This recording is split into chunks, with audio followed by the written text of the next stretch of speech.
Alabado sea Jesucristo. Soy el Padre Guillermo Fredes, misionero en Italia.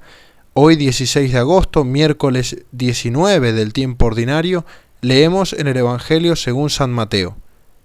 En aquel tiempo dijo Jesús a sus discípulos: Si tu hermano peca contra ti, repréndelo estando los dos a solas. Si te hace caso, has salvado a tu hermano. Si no te hace caso, llama a otro o a otros dos, para que todo el asunto quede confirmado por boca de 2 o 3 testigos. Si no les hace caso, díselo a la comunidad. Y si no hace caso ni siquiera a la comunidad, considéralo como un pagano o un publicano. En verdad os digo que todo lo que atéis en la tierra quedará atado en los cielos, y todo lo que desatéis en la tierra quedará desatado en los cielos. Os digo además, que si 2 de vosotros se ponen de acuerdo en la tierra para pedir algo, se lo dará mi Padre que está en los cielos, porque donde 2 o 3 están reunidos en mi nombre, allí estoy yo en medio de ellos.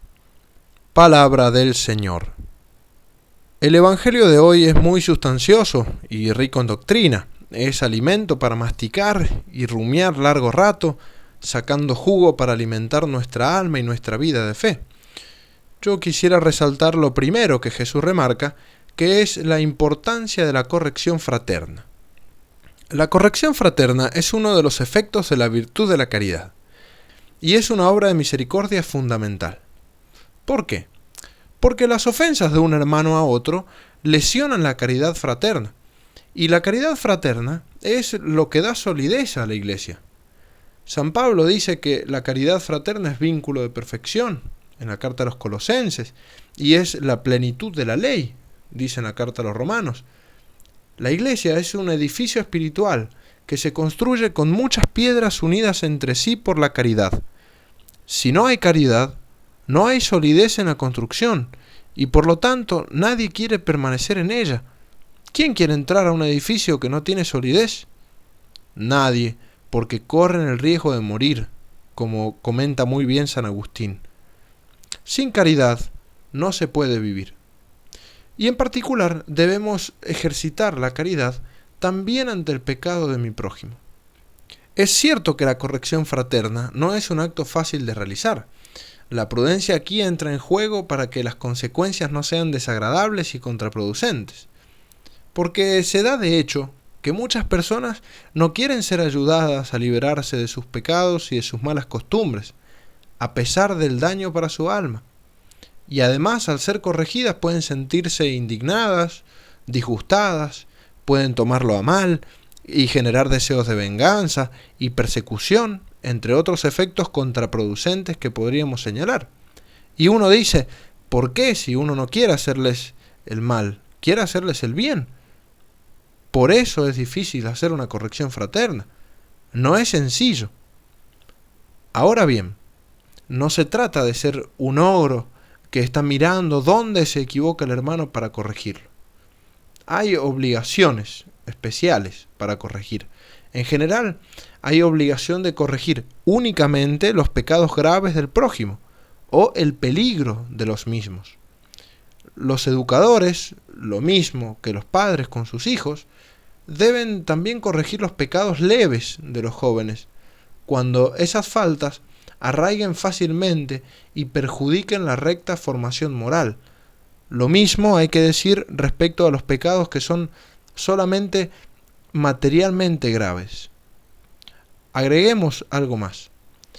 Para hacer la corrección fraterna, tienen que concurrir 4 condiciones. Primero, que el pecado o el peligro del pecado debe ser moralmente cierto. En el caso de duda o de probabilidad, el simple cristiano no está obligado a llevar a cabo una amonestación o indagación alguna. Sí lo está, en cambio, el que es superior, el que está arriba.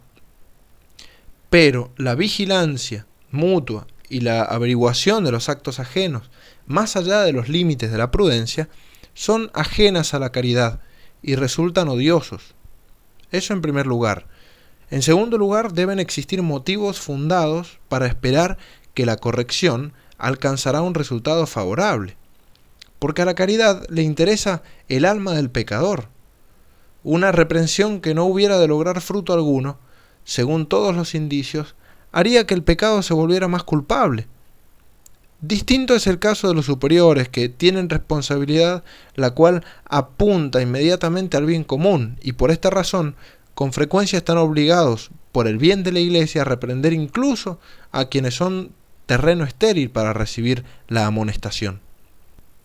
En tercer lugar, debe existir verdadera necesidad de la corrección fraterna para la reforma del pecador.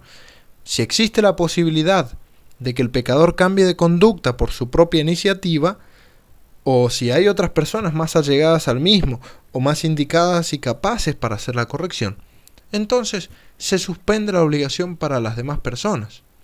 Y en cuarto lugar, finalmente, debe existir la posibilidad moral de realizarla, porque a veces se presentan dificultades que eximen de la obligación, porque en general no obliga a sacrificios extraordinarios. Bien, si se dan estas condiciones, entonces hay que realizar la corrección fraterna, y debe ejecutarse tal como nuestro Señor lo dice en el Evangelio de hoy. Primero en privado, luego, si no se corrige, con 1 o 2 testigos, finalmente, si sigue sin enmienda, recurriendo al superior. Este, a su vez, comenzará con una corrección paternal y recurrirá a la corrección judicial únicamente cuando no se pueda conseguir de otra manera la enmienda del culpable. Este orden busca guardar la fama del pecador, porque toda persona tiene derecho a buena fama. Si el pecado o el mal que se desea corregir es ya público o su publicidad es inevitable, no es necesario mantener el secreto o el silencio. Lo mismo puede decirse cuando el no hacer pública la corrección fraterna produjera un daño a terceros o se violaran los derechos de la comunidad. Hoy en día se puede ver que muchas veces en nombre de una denominada transparencia se caen los defectos o en los excesos de lo que es la verdadera transparencia. Y así se recurre a la crítica, a la murmuración, a la indiferencia, a la indignación, al resentimiento, cosas que no ayudan al prójimo ni a uno mismo y que al contrario sí producen perjuicio. Al prójimo porque faltamos a la justicia con él, no salvamos su fama, lo dejamos en el pecado. Y nos dañamos también a nosotros mismos, porque nos desentendemos de una obligación y sumamos a esto muchas veces injusticias y faltas de caridad, produciendo faltas de concordia y división. Es decir, que el daño realizado se agranda. De aquí que debamos estar atentos a guardar la fama de nuestro prójimo y no andar publicando en los diarios sus pecados, porque probablemente con una buena corrección fraterna se puede ganar mucho más.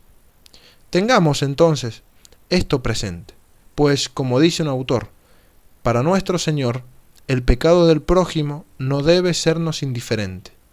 Incluso el pecado con el que este prójimo quizás solo se perjudica a sí mismo, su pecado, sea cual fuere, nos interpela. Jesús responde directamente a Caín, que interroga a Dios desentendiéndose del mal del prójimo.